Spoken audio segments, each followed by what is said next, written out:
société du savoir sans mettre à contribution la diaspora, les chercheurs, les étudiants émérites, les enseignants qui vont avec les entrepreneurs créer les conditions de l'émergence de ce que j'appelle des bourgeois conquérants, créer de nouvelles économies sur le continent. Mesdames et messieurs, on ne peut pas parler d'économie sans parler des vecteurs de ces économies, c'est-à-dire ceux qui socialement sont les agents de transformation sociale, de transformation culturelle, de transformation économique. Et c'est là la tragédie que nous vivons aujourd'hui. Tant que ces frontières seront fermées aux entrepreneurs, tant que ces frontières seront fermées aux savants, tant que ces frontières seront fermées aux citoyens désireux d'entreprendre, eh bien, nous resterons là où nous sommes. Et la question capitale encore qui se pose aujourd'hui à nous, c'est que malheureusement, il y a une vision sécuritaire de la libre circulation des personnes. Et cela, il faut en finir. On développe des peurs en Afrique de l'Ouest. Lorsqu'on a décidé de faire la libre circulation, qu'est-ce que les gens disaient? Attention, il y a 100 millions de Nigérians en Afrique au Nigeria. Si vous faites la libre circulation, chaque village va être envahi par des Nigériens. Depuis combien d'années la CEDEAO a mis en œuvre sa libre circulation?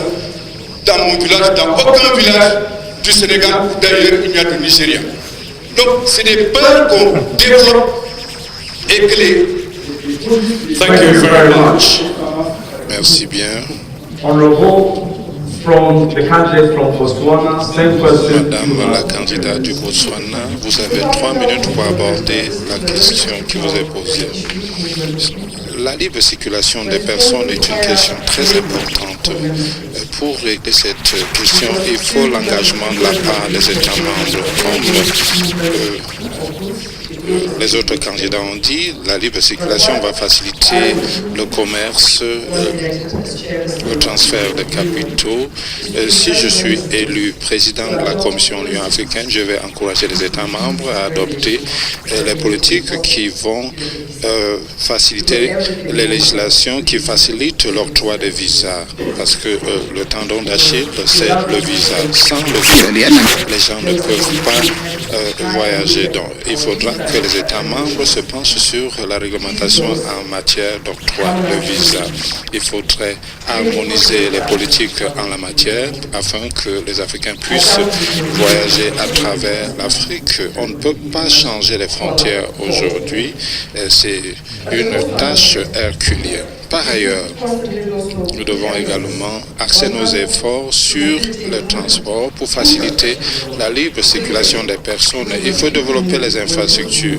Lorsque les biens se déplacent, il faut que les infrastructures de transport soient existantes. Donc, nous devons mettre le programme de développement des infrastructures au centre de nos priorités. C'est ainsi que les Africains pourront se déplacer de part et d'autre. Je vous remercie. Régionale, on va entrer dans un autre domaine qui est propre à la Commission de l'Union africaine. On a tendance à dire celui qui commande, celui qui paye commande. Et qu'on ne peut pas parler d'indépendance si c'est l'autre qui paye pour vous. Or, c'est le cas de cette Commission de l'Union africaine. On a écouté une proposition du président Obasanjo il n'y a pas longtemps sur le financement même de cette commission pour la rendre un peu plus un peu, pour parler vulgairement. Ils vous disent c'est nous qui payons et vous vous écrasez. Là, je commence par le candidat de la Guinée équatoriale. Quelle solution pour financer la Commission de l'Union africaine? J'apprécie la question en disant tout d'abord que nous postulons au poste de la présidence de la Commission de l'Union africaine. Alors, il faut qu'on donne des propositions en tant que candidat à ce poste. Nous voulons plus de policy, nous voulons plus de documents, beaucoup de décisions à prendre. Cette maison est remplie de décisions. Est-ce que nous avons le personnel avec le moral de mettre en exécution ces décisions?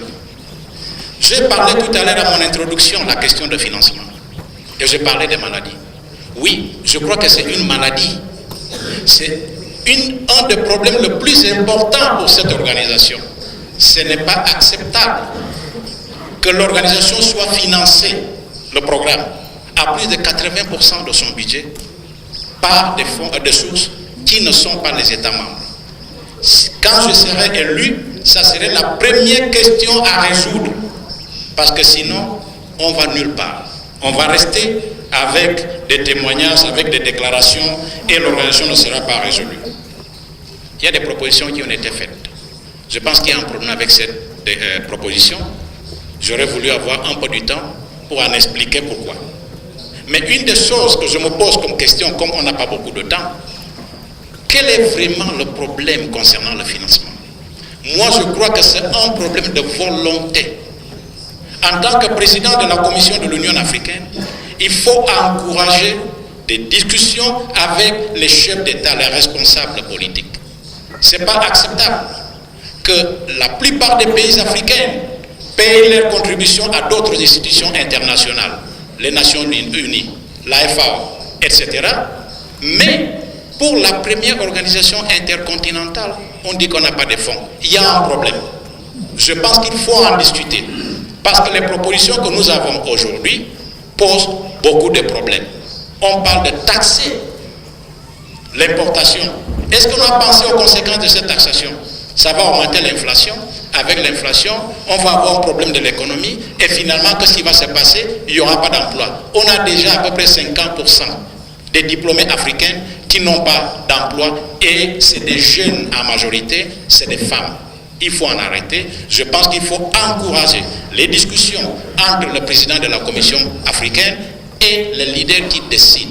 C'est une question de volonté politique.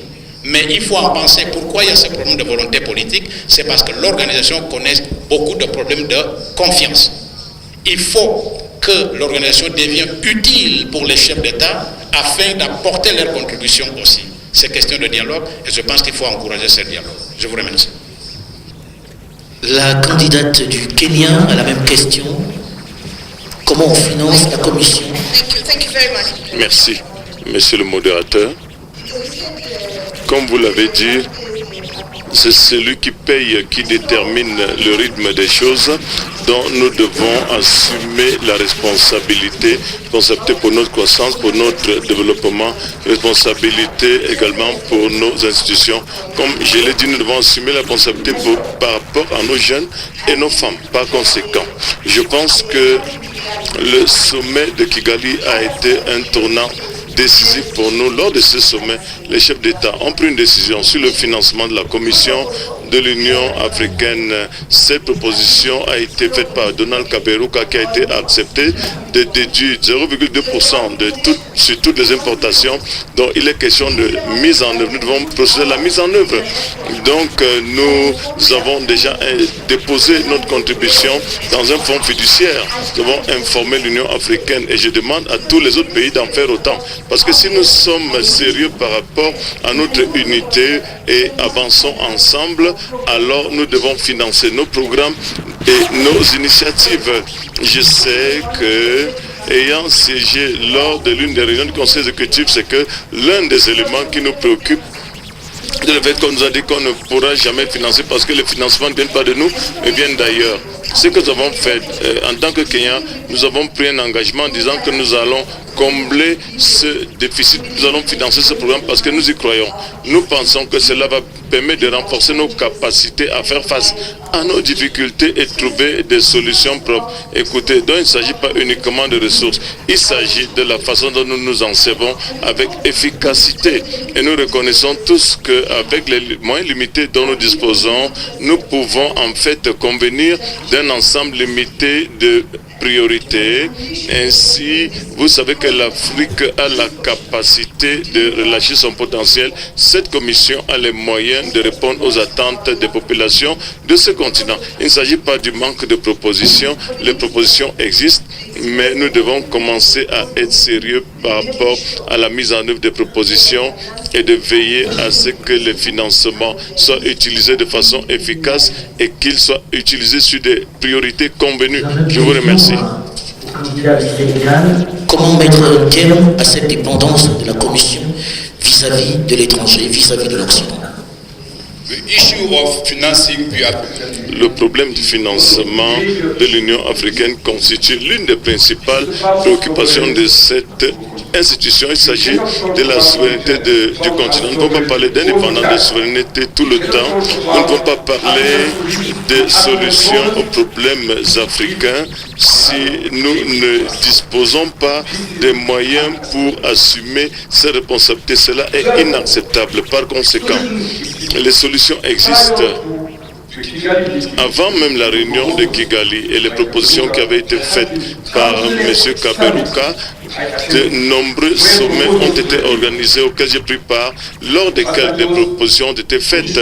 Nous avons la commission Obasanjo qui a fait des propositions. Et même avant cette commission, en 2007, des décisions ont été faites après un audit de l'Union africaine. Mais le problème qui se pose est la mise en œuvre, et la mise en œuvre repose sur la volonté politique. Il est temps pour nous d'assumer notre responsabilité morale devant le continent africain et le peuple africain. C'est à ce niveau que se situe le problème. Bien entendu, il y a des problèmes qui se rapportent. Il s'agit de savoir comment gérer de façon adéquate et appropriée les ressources à notre disposition. Et nous avons quelques exemples. Lorsque cette question a été posée sur la table, lorsque nous en avons discuté il y a quelques années en arrière, nous avons dit par exemple que la CEDEAO constitue une organisation pionnière sur ce plan. Nous avons ce qu'on appelle la taxe communautaire qui a permis à cette organisation régionale de financer toutes ces institutions et de participer également au Fonds pour la paix, dont cette démarche est cruciale. Je pense qu'il serait temps pour nous d'aborder la question de la sécurité sur le continent, pour mettre en œuvre nos programmes de régler la question du financement. Et c'est une question essentielle pour moi, et je vais convaincre les chefs d'État et de gouvernement, et je pense que l'organisation de la société civile, les citoyens africains également, devraient dire leur mot sur cette question et amener notre organisation continentale à assumer sa responsabilité. Je pense que cette question est à l'ordre du jour. Et bien entendu, si nous envisageons de mettre en place une commission qui marche, nous devons également tenir compte des conditions de travail des travailleurs qui doivent être améliorés et les amener à travailler dans la transparence. Je pense que la question de financement constitue une dimension essentielle de l'Union africaine de l'avenir. Une question est posée à la candidate du Botswana. Merci, monsieur le modérateur. Notre engagement vis-à-vis de l'Union africaine se manifeste dans notre capacité à répondre à nos obligations financières vis-à-vis de cette institution, parce que cette institution doit s'assurer à la satisfaction de cette obligation par nous. Et je sais que certains États membres ont exprimé quelques préoccupations par rapport à la façon dont l'Union africaine gère les fonds et sa capacité à rendre compte conformément à leurs attentes. Je pense que ce que nous devions faire, ce que le président entrant devra faire, sera de manifester sa capacité à reconstruire la confiance. Cela pour amener les États membres à verser leurs fonds dans un esprit de confiance. Je ne sais même pas pourquoi est-ce que les États membres ont besoin de subir une pression pour le faire. Un de mes collègues a parlé de la volonté politique. Lorsque les membres commencent à chercher la volonté politique de l'extérieur, moi je pense que nous avons besoin d'incitation. C'est la raison pour laquelle je dis que nous devons mettre en place des mécanismes administratifs qui vont nous permettre de montrer aux membres que voici ce que vous avez payé, voici la façon dont nous avons procédé aux dépenses. Mais le deuxième niveau serait peut-être d'explorer la possibilité d'amener le secteur privé à réinvestir nos ressources dans d'autres